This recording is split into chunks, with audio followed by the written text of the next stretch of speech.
తీరు మారు మోగే పేరు నీతి గల్ల చోరు పవనన్నది చూడు విక్కరేగిన వాడు లెక్క తెచ్చే తోడు విక్కదిస్తున్నోడు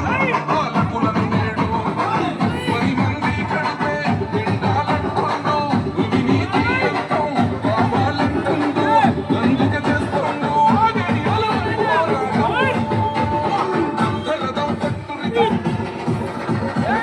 ధరదం పట్టురిదం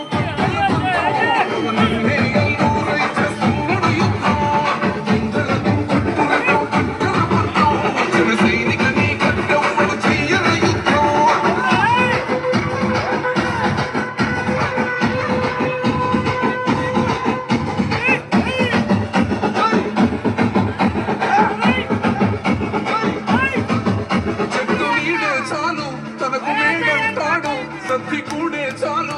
పరమాన్నమంటాడు ఏ స్వార్థం లేదు అన్యాయం రాదు సామాన్యుల తోడై ఉండే నాయకుడు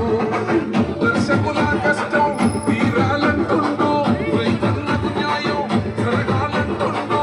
అందుకే చేస్తుండో గడియాలమని పోరాటం నన్నే వెలుగైతడు ఈ ఆంధ్రనేలను వీరాంజనేయుడే దీవెన తోటి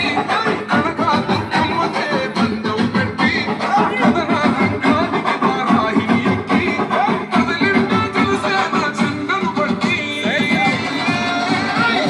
జరదం పట్టునిదం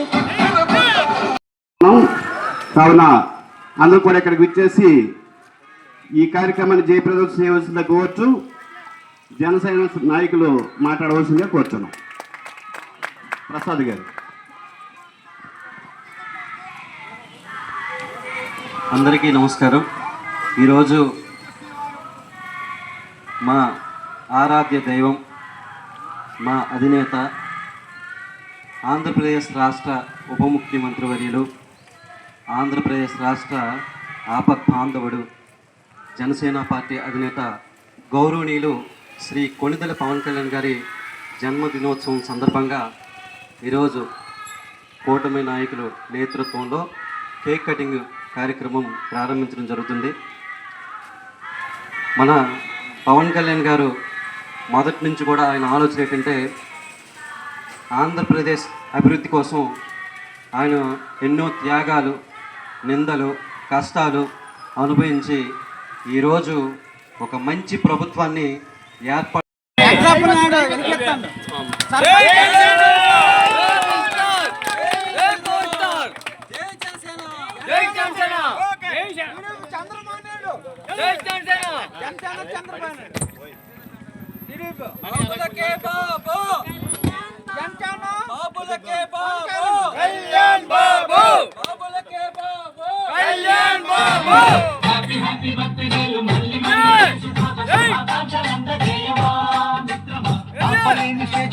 అందినంత ఛాన్స్ ఉంది అందుకోర పుత్రరత్నమా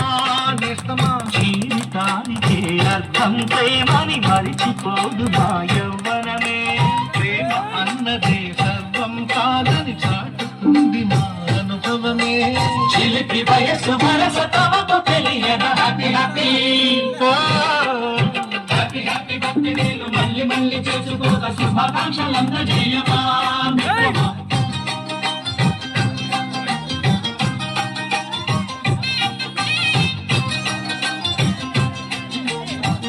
దేశంలో కాదు ప్రపంచంలో కూడా దొరకదు. ఎందుకంటే ఆయన దార్శనికత ఉన్న వ్యక్తి. మనకి ఒక మోడీ తర్వాత ఒక మంచి వ్యక్తి అంటే ప్రపంచంలోనే దేశంలోనే గుర్తింపు ఉన్న మంచి వ్యక్తి. అలాంటి వ్యక్తి కూడా నిస్వార్థంగా నిజాయితీగా ఆంధ్రప్రదేశ్ రాష్ట్ర ప్రజల కోసం తను కష్టపడుతున్న తీరికి ఆయన జన్మదినోత్సవం సందర్భంగా ఈరోజు గుర్తింపుగా మేము మా జనసేన నాయకులు, జన సైనికులు, వీర మహిళలు, కూటమి నాయకులు ఈరోజు ఆయన జన్మదినం చేసుకుంటున్నాం. ఇది ఎంతో ఆనందించాల్సిన విషయం, హర్షించాల్సిన విషయం. అందరికీ కూడా శ్రీ కొణిదెల పవన్ కళ్యాణ్ గారి జన్మదిన శుభాకాంక్షలు, ధన్యవాదాలు. అలాగే మీ అందరూ కూడా ఇక్కడికి వచ్చి ఈ కేక్ కటింగ్ ప్రోగ్రామ్ని విజయవంతం చేస్తారని మా జనసేన పార్టీ తరఫున కూటమి నాయకులకి, ప్రజలకి, యువతకి పేరు పేరున తెలియజేస్తూ ఉన్నాం. అలాగే మనకి ఈరోజు ముఖ్య అతిథిగా వచ్చినటువంటి మన పోలాకు మండల అధ్యక్షులు, నీటి సంఘం డిస్ట్రిబ్యూటర్ అయినటువంటి మెరుగుపల్లి వెంకటప్పలనాయుడు గారిని పవన్ కళ్యాణ్ గారి కోసం, ఆయన కోసం కొన్ని విషయాలు చెప్పవలసిందిగా సభాముఖంగా కోరుకుంటున్నాం. జై జనసేన,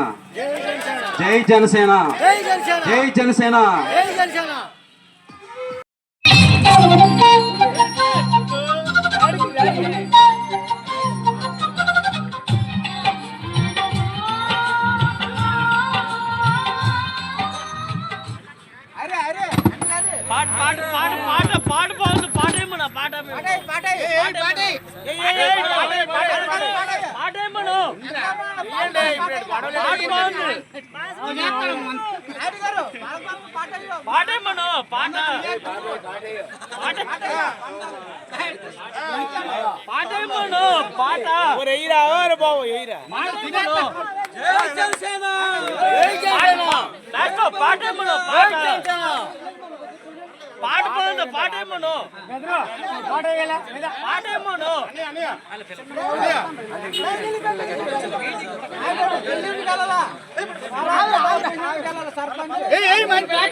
ఆయన ఆధ్వర్యంలో,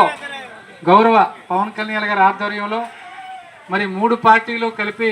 చక్కగా నిన్న వైజాగ్లో మీటింగ్ పెట్టి చెప్పడం జరిగింది. మరి ఈ ఆంధ్రప్రదేశ్ రాష్ట్రం అభివృద్ధి చెందాలంటే ఉమ్మడి కూటమి ప్రభుత్వం 25 సంవత్సరాలు పరిపాలన చేస్తేనే ఆర్థికంగా వెనకబడినటువంటి అప్పుల్లో ఉన్నటువంటి ఆంధ్రప్రదేశ్ రాష్ట్రం ఈరోజు ఒక విజనరీ నాయకుడు చంద్రబాబు నాయుడు గారి నాయకత్వంలో మరి ఐటీ రంగంలో కానీ, మరి వ్యవసాయ రంగంలో కానీ ఏదైతే అన్ని రంగాల్లో అభివృద్ధి చెందుతుందని పవన్ కళ్యాణ్ గారు ఒక దృఢ సంకల్పంతో మరి నారా చంద్రబాబు నాయుడు గారి నాయకత్వానికి మద్దతు ఇవ్వడం జరుగుతుంది. ఆయన నాయకత్వంలో మరి ఆంధ్రప్రదేశ్ రాష్ట్రంలో ఎంతోమంది మరి జన సైనికులు, వీర మహిళలు పవన్ కళ్యాణ్ మాటనే వేదవాక్కుగా భావించి మరి రాజకీయాలకు అతీతంగా, పార్టీలకు అతీతంగా ఆయన ఏ పిలుపునిచ్చినా సరే మరి పవన్ కళ్యాణ్ గారి నాయకత్వానికి మద్దతు తెలిపే ఒక స్వచ్ఛ సంకల్పమైనటువంటి జన సైనికులు, పవన్ కళ్యాణ్ ఫ్యాన్స్ ఉన్నారు. వారందరికి కూడా మరి తెలుగుదేశం పార్టీ తరఫున, మరి ప్రత్యేకించి మరి కూటమి ప్రభుత్వం తరఫున జన సైనికులు, వీర మహిళలకు కూడా ప్రత్యేక ధన్యవాదాలు తెలుపుకుంటూ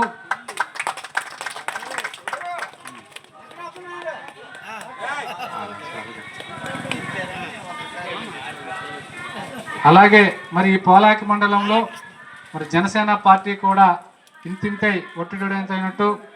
మొట్టమొదటిసారిగా మరి డోలా గ్రామంలో మరి జనసేన పార్టీ పెట్టి జెండా ఆవిష్కరించి పోలాకి మండల కేంద్రంలో ఈరోజు జనసేన పార్టీ వ్యవస్థాపక అధ్యక్షులు, ఆంధ్రప్రదేశ్ ప్రభుత్వం ఉప ముఖ్యమంత్రి వర్యులు శ్రీ కొణిదెల పవన్ కళ్యాణ్ గారి జన్మదిన సందర్భంగా ఈరోజు ఆయన జన్మదిన వేడుకల కార్యక్రమం ఏర్పాటు చేసినటువంటి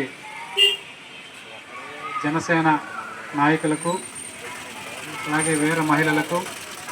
మరి ఈ కార్యక్రమంలో పాల్గొన్నటువంటి పోలాకి పంచాయతీ పెద్దలకు, పవర్ స్టార్ పవన్ కళ్యాణ్ ఫ్యాన్స్కు, పోలాకి పంచాయతీ ప్రజానీకానికి ముందుగా నమస్కారాలు తెలియజేసుకుంటూ, అలాగే పోలాకి పంచాయతీ తరఫున మరి గౌరవ పవన్ కళ్యాణ్ గారికి హృదయపూర్వక జన్మదిన శుభాకాంక్షలు తెలియజేసుకుంటూ, మరి ముందుగా గౌరవ క్రీస్తుశేషులు మరి గులకలాపు రామకృష్ణారావు గారిని ఒక్క నిమిషం స్మరించుకుంటూ, ఎందుకంటే గత ఏడాది ఇదే కార్యక్రమం ఇక్కడ చాలా ఎక్కువ మందితో పెట్టాం, ఆయన ఆధ్వర్యంలో కూడా జరిగింది. ఆయన కూడా గత సంవత్సరం ఈ కార్యక్రమంలో పాల్గొనడం జరిగింది. మన దురదృష్టవశాత్తు ఆయన కోల్పోవడం జరిగింది. మరి ఆయన్ని స్మరించుకుంటూ, ఏదైతే ఈరోజు పవన్ కళ్యాణ్ గారు ఉన్నారో, పవన్ కళ్యాణ్ అనే వ్యక్తి ఒక ప్రభంజనం, ఒక భారతీయ సినిమా నటుడిగా, సినిమా అగ్ర కథానాయకుడిగా ఉన్నటువంటి మెగాస్టార్ చిరంజీవి గారి సోదరుడిగా మరి సినిమా రంగ ప్రవేశం చేసి మొట్టమొదటిసారిగా అక్కడ అమ్మాయి ఇక్కడ అబ్బాయి సినిమాతో మరి తెలుగు ప్రేక్షకులకి పరిచయమైనటువంటి కథానాయకుడు. మరి ఆ రోజు మెగాస్టార్ చిరంజీవి సోదరునిగా మరి సినిమా రంగ ప్రవేశం చేసి తర్వాత తొలి ప్రేమ, తమ్ముడు సినిమా, అలాగే ఖుషి, అలాగే వరుసగా గోకులంలో సీత, సుస్వాగతం వరకు వరుసగా 6 సినిమాలు 100 రోజులు ఆడించి తెలుగు చిత్రసీమలో ఒక తిరుగులేని కథానాయకుడిగా నిరూపించుకున్న వ్యక్తి పవన్ కళ్యాణ్ గారు. మొట్టమొదటి సినిమాతోనే చిరంజీవి తమ్ముడిగా అరగేట్రం చేసి తర్వాత తనకంటూ ఒక వ్యక్తిగత గుర్తింపుని ఏర్పాటు చేసుకొని, తనకంటూ ఒక స్టైల్ని ఏర్పాటు చేసుకొని మరి తెలుగు ప్రేక్షకుల ఎంతోమందిని అన్ని రకాలుగా రంజింపు చేసే వ్యక్తిగా శ్రీ పవన్ కళ్యాణ్ గారు సినిమాలో ఒక అగ్ర కథానాయకుడిగా మరి తయారవడం జరిగింది. మరి ఆ రోజు నుంచే ఏదైనా సినిమా రంగంతో పాటు ప్రజలకు సేవ చేయాలనే ఒక ఉద్దేశంతో ఆయనలో ఒక దృఢమైన సంకల్పం కనిపించేది. ఎప్పుడూ కూడా ప్రజాసేవ చేయాలనే ఒక కాన్సెప్ట్తో గౌరవ చిరంజీవి గారు ప్రజారాజ్యం పార్టీ పెట్టేటప్పుడు మరి పవన్ కళ్యాణ్ గారు రాష్ట్ర యువరాజ్యం అధ్యక్షులుగా మరి ఆ పార్టీలో క్రియాశీలకంగా వ్యవహరించారు. తర్వాత మరి 2014వ సంవత్సరంలో జనసేన అనే ఒక పార్టీని స్థాపించి మరి 2014 ఎన్నికల్లో పవన్ కళ్యాణ్ గారి ఆధ్వర్యంలో జనసేన పార్టీ పోటీ చేయకుండా మరి అప్పటి ఉన్నటువంటి తెలుగుదేశం, బీజేపీ, భారతీయ జనతా పార్టీ ఉమ్మడి కూటమికి బయట నుంచి మద్దతు ఇచ్చి 2014 ఎన్నికల్లో తెలుగుదేశం పార్టీ, బీజేపీ కేంద్రంలో అధికారంలోకి రావడానికి పరోక్షంగా గౌరవ Pawan Kalyan garu, Pawan Kalyan fans, Pawan Kalyan party, Janasena party పనిచేసి 2014 ఎన్నికల్లో మరి తెలుగుదేశం పార్టీ విజయానికి ఒక కారణమైన వ్యక్తి గౌరవ శ్రీ పవన్ కళ్యాణ్ గారు. మరి అలాగే 2019 ఎన్నికల్లో మరి పవన్ కళ్యాణ్ పార్టీ, జనసేన పార్టీ వ్యక్తిగతంగా పోటీ చేసి మరి 5.78% ఓట్ షేరింగ్తో ఒక ఎమ్మెల్యే స్థానాన్ని గెలుచుకోవడం జరిగింది. దురదృష్టకరం ఏమిటంటే ప్రజలకు ఏదైతే సేవ చేయాలనే ఉద్దేశంతో వచ్చారో మరి గౌరవ పవన్ కళ్యాణ్ గారు 2 చోట్ల పోటీ చేసి ఓడిపోవడం జరిగింది. రాజకీయాల్లో గెలుపు ఓటములు అనేవి సహజమైన ప్రక్రియ. గెలిస్తేనే సేవ చేస్తాం, లేకపోతే ఓడిపోతే నా సినిమాలేవో నేను చేసుకుంటాను, లేకపోతే ఈ రాజకీయాలు వదులుకుంటాననే తత్వం కాకుండా 2019 ఎన్నికల్లో 2 చోట్ల ఓడిపోయినా అప్పటి వైఎస్ఆర్ కాంగ్రెస్ పార్టీ నాయకులు కానీ, కార్యకర్తలు కానీ పవన్ కళ్యాణ్ అంటే ఒక సినిమా వాడు, ప్రజలకు సేవ చేయలేడు అని చెప్పి ఆ రోజు హేళన చేసిన, అతని వ్యక్తిత్వం మీద దెబ్బ కొట్టిన, సినిమాలను రిలీజ్ చేయకుండా ఆపినా సరే మరి పవన్ కళ్యాణ్ గారు ఒక దృఢ సంకల్పంతో నేను ఈ ఆంధ్ర రాష్ట్ర ప్రజానీకానికి సేవ చేయాలనే ఉద్దేశంతో వచ్చాను. ఏ నాయకులైతే నన్ను హేళన చేసినా, సినిమాల పరంగా ఆర్థికంగా ఇబ్బంది పెట్టినా నేను వెనక్కి తగ్గేది లేదు అని ఆ రోజు ఒక కఠినమైన నిర్ణయంతో 2019 ఎన్నికల్లో ఒక ప్రధాన ప్రతిపక్షంగా పనిచేసి ఆ రోజు రాష్ట్రంలో ఉన్నటువంటి ఎన్నో సమస్యల్ని ఆనాటి ప్రభుత్వం దృష్టికి, ప్రజల దృష్టికి తీసుకెళ్ళి ఒక ప్రతిపక్ష నాయకుడిగా, సమర్థవంతమైన ప్రతిపక్ష నాయక పాత్ర పోషించిన వ్యక్తి గౌరవ శ్రీ పవన్ కళ్యాణ్ గారు. ఎన్నో ఏళ్ల నుంచి శ్రీకాకుళం జిల్లాలో ఉద్దానంలో ఉన్నటువంటి కిడ్నీ సమస్య ఎన్నో ఏళ్ళగా ఎన్నో ప్రభుత్వాలు మారినా సరే అసలు ఎందుకు ఆ ప్రాంతంలో కిడ్నీ మహమ్మారి వస్తుంది, అసలు ఎందుకు కారణం, ఈ శ్రీకాకుళం జిల్లా వెనుకబడిన ప్రాంతంలో ఒక మారుమూల ప్రాంతంలో ఇటువంటి సమస్య ఉందంటే ఈ సమస్యని ప్రభుత్వాలు మారినా సరే ఎవరో పట్టించుకోపోయేసరికి ఒక పవన్ కళ్యాణ్ గారు ఈ శ్రీకాకుళం జిల్లా ఉత్తరాంధ్ర ప్రాంతం మీద ఒక అభిమానంతో ప్రత్యేకమైన తన సొంత ఖర్చులతో వైద్య బృందాన్ని ఏర్పాటు చేసి స్వయంగా ఆ ప్రాంతానికి తీసుకువెళ్ళి ఆ ప్రాంత ప్రజానీకం ఎందుకు ఇబ్బందులు పడుతున్నారు, ఆ సమస్యకి పూర్తి స్థాయి సమస్య పరిష్కారం చూపండి అని చెప్పి తన సొంత ఖర్చులతో వైద్య బృందాన్ని అలాగే పరిశోధన బృందాన్ని తీసుకువెళ్ళి సేవ చేసినటువంటి వ్యక్తి గౌరవ శ్రీ పవన్ కళ్యాణ్ గారు. అలాగే తన సినిమా సొంత ఖర్చులతో అలాగే తనకున్న ఆర్థిక ఇబ్బందులతో సతమతం అవుతున్నా సరే 2019-2024 మధ్యలో మరి ఆంధ్రప్రదేశ్ రాష్ట్రంలో కరువు తాండవం చేస్తే శ్రీకాకుళం నుంచి అనంతపురం వరకు ఎంతోమంది రైతులు ఆత్మహత్య చేసుకున్నటువంటి పరిస్థితి మనం ఆ రోజు ప్రింట్ అండ్ ఎలక్ట్రానిక్ మీడియాలో చూసాం. అటువంటి రైతుల్ని ఆనాటి అలాగే కౌలు రైతులను కూడా ఆదుకోవాలనే ఉద్దేశంతో అప్పటి ప్రభుత్వం ఆదుకోకపోతే తన సొంత ఖర్చులతో ఎవరైతే ఆత్మహత్య చేసుకొని వారి కుటుంబాలకి ఇబ్బంది పెట్టి ఆత్మహత్య చేసుకున్నారో ప్రతి రైతు కుటుంబానికి కూడా 2 లక్షల రూపాయలు తన సొంత ఖర్చులతో గౌరవ పవన్ కళ్యాణ్ గారు ఆ చనిపోయిన రైతు కుటుంబాలని ఆదుకున్నటువంటి మానవతా వాదని సభాముఖంగా తెలియజేసుకుంటున్నాను.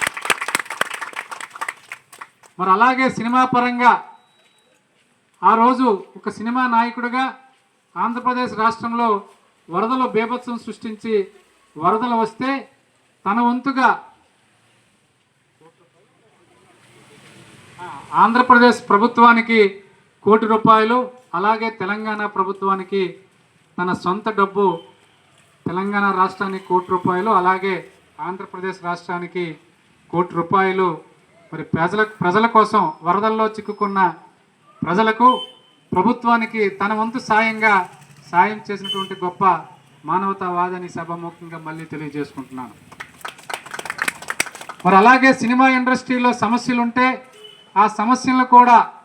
సావధానంగా విని ఆ సమస్య పరిష్కారానికి కూడా తన వ్యక్తిగతంగా మరి సినిమా అసోసియేషన్కి కూడా మరి డబ్బులు దానం చేసినటువంటి వ్యక్తి గౌరవ శ్రీ పవన్ కళ్యాణ్ గారు. మరి 2019 ఎన్నికల్లో ఈరోజు ఈ ఆంధ్రప్రదేశ్ రాష్ట్రంలో మరి ఉమ్మడి కూటమి తెలుగుదేశం, జనసేన, బీజేపీ ప్రభుత్వం ఏర్పడిందంటే దానికి ఏకైక కారణమైనటువంటి ఏకైక వ్యక్తి శ్రీ పవన్ కళ్యాణ్ గారు. మరి 2019 ఎన్నికల్లో ప్రతిపక్ష పార్టీగా ఉంటూ ఒకవైపు తెలుగుదేశం పార్టీ జాతీయ అధ్యక్షులుగా అప్పటి ప్రతిపక్ష నాయకుడిగా చంద్రబాబు నాయుడు గారు ఈ ఆంధ్రప్రదేశ్ రాష్ట్రంలో సమస్యలపై పోరాటం చేస్తే ఏదైతే అప్పటి ప్రభుత్వానికి వ్యతిరేకంగా ఉన్న ప్రతిపక్ష పార్టీలని కలుపుకొని అప్పటి వైఎస్ఆర్ కాంగ్రెస్ పార్టీ ప్రభుత్వం గౌరవ మాజీ ముఖ్యమంత్రి వర్యులు తెలుగుదేశం పార్టీ జాతీయ అధ్యక్షులు అప్పటి ప్రతిపక్ష నాయకులు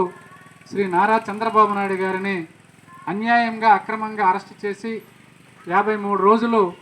ఎటువంటి కేసులో ఆధారాలు లేకపోయినా 53 రోజులు కక్షపూరితంగా మరి జైల్లో ఉంచి, రాజమండ్రి సెంట్రల్ జైల్లో ఉంచి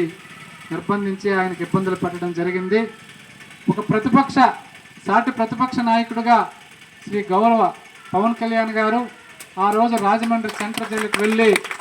బేషరతుగా చంద్రబాబు నాయుడు గారికి, తెలుగుదేశం పార్టీకి మద్దతిచ్చి 2024 ఎన్నికల్లో తెలుగుదేశం పార్టీ, జనసేన, బీజేపీ కలిసి పనిచేసి అప్పటి వైఎస్ఆర్ కాంగ్రెస్ పార్టీ ప్రభుత్వాన్ని గద్దె దించుతామని ఆ రోజు జైలు సాక్షిగా ప్రమాణం చేయడం జరిగింది. ఏదైతే మరి పవన్ కళ్యాణ్ గారు ఆ రోజు ఇచ్చిన మాట ప్రకారం గౌరవ ప్రధానమంత్రి వర్యులు నరేంద్ర మోడీ గారి సహకారంతో ఉమ్మడి ఆంధ్రప్రదేశ్ రాష్ట్రంలో మరి ఆంధ్రప్రదేశ్ రాష్ట్రంలో తెలుగుదేశం, జనసేన, బీజేపీ కలిసి పోటీ చేసి ఏదైతే ఈ ఆంధ్రప్రదేశ్ రాష్ట్రంలో మరి ప్రతిపక్ష పార్టీలన్నీ కలిసి పోటీ చేయాలి, ప్రభుత్వానికి ఉన్నటువంటి వ్యతిరేక ఓటు చీలకూడదనే ఒక నినాదాన్ని ప్రజల్లోకి తీసుకెళ్ళి అప్పటి ప్రభుత్వంలో ఉన్నటువంటి సమస్యలు ఏవైతే ఉన్నాయో గ్రామ స్థాయి నుంచి రాష్ట్ర స్థాయి వరకు ఉన్న సమస్యలన్నింటినీ కూడా ప్రజల వద్దకు తీసుకెళ్ళి ఉమ్మడి కూటమి ప్రభుత్వాన్ని గెలిపించండి, 2024 ఎన్నికల్లో తప్పకుండా ఈ ఆంధ్రప్రదేశ్ రాష్ట్రంలో ఉన్నటువంటి సమస్యలన్నీ కూడా పరిష్కారం చేస్తామని ఆ రోజు 3 పార్టీల తరఫున హామీ ఇవ్వడం జరిగింది. అనుకున్న విధంగానే జనసేన 21 స్థానాల్లో, ఆంధ్రప్రదేశ్ రాష్ట్రంలో 21 అసెంబ్లీ స్థానాల్లో పోటీ చేయడం జరిగింది. అలాగే 2 పార్లమెంటు స్థానాల్లో పోటీ చేసి 6.79 ఓట్ షేరింగ్తో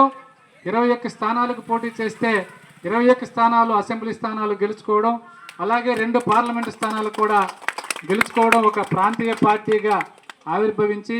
మొట్టమొదటిగా రాజకీయాల్లోకి వచ్చి మరి అటువంటి ఓట్ షేరింగ్తో మరి ప్రభుత్వాన్ని ఏర్పాటు చేయడంలో కీలక పాత్ర పోషించింది. మరి జనసేన పార్టీ ప్రభుత్వంలోకి వచ్చిన వెంటనే గౌరవ ఆంధ్రప్రదేశ్ ముఖ్యమంత్రిగా నారా చంద్రబాబు నాయుడు గారు, అలాగే ఈ రాష్ట్రానికి ఉప ముఖ్యమంత్రిగా, మరి అలాగే పంచాయతీరాజ్, పర్యావరణ, అలాగే అటవీర సంరక్షణ శాఖ మార్చులుగా గౌరవ శ్రీ పవన్ కళ్యాణ్ గారు ఉమ్మడి కూటమిలో మరి బాధ్యతలు చేపట్టడం జరిగింది. మరి ఉప ముఖ్యమంత్రిగా బాధ్యతలు చేపట్టిన తర్వాత ఒకవైపు ఆర్థికంగా పార్టీని నడిపించాలి, ఆర్థికంగా ఏదో ఉప ముఖ్యమంత్రి అయ్యాం, ఏవో పెద్ద పెద్ద కాంట్రాక్టులు తీసుకొని లేకపోతే అవినీతి చేసి మరి పార్టీని బ్రతికించుకోవాలనే ఉద్దేశంతో కాకుండా తనలో ఉన్న వృత్తిని, తనలో ఉన్న నటనని మన ఆంధ్రప్రదేశ్ ప్రజానీకానికి, తెలుగు ప్రజానీకానికి సినిమాల రూపంలో చూపించి మరి ఆయన సినిమా నటుడిగా మళ్ళీ అప్పుడప్పుడు సినిమాలు చేస్తూ ఆ సినిమాల ద్వారా వచ్చే